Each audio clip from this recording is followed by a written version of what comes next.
Nous allons voir dans cet exercice comment calculer les probabilités dans un exercice où les tirages sont sans remise.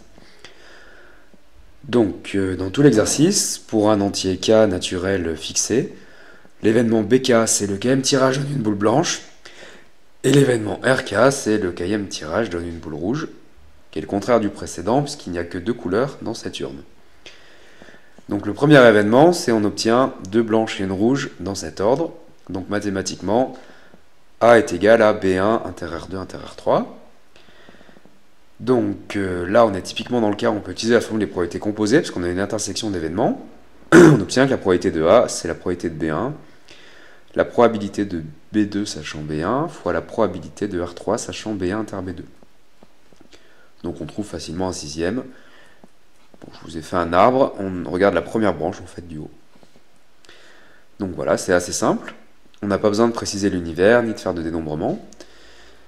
Mais on savait quand même le faire sans la formule des probabilités composées. Donc comme on a une probabilité uniforme, puisque les tirages sont équiprobables, on faisait le cardinal de A sur le cardinal d'oméga, et avec le modèle de l'urne bicolore, on trouvait ceci, c'est-à-dire le même résultat.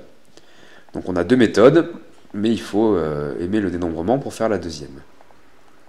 Alors dans la question suivante, on vous dit la probabilité d'obtenir deux blanches et une rouge sans préciser dans quel ordre.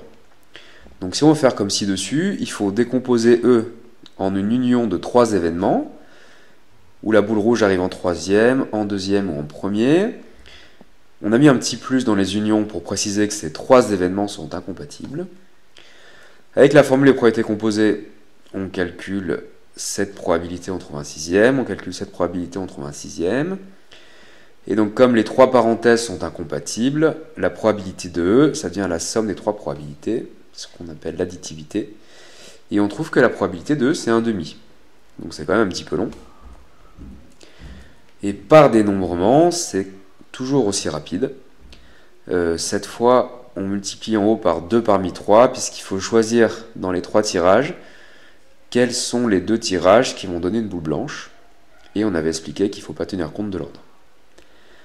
Voilà, donc le dénombrement c'est compliqué, mais c'est toujours rapide. Et bien sûr, vous pouvez faire la première méthode. Le principal, c'est de savoir faire l'exercice.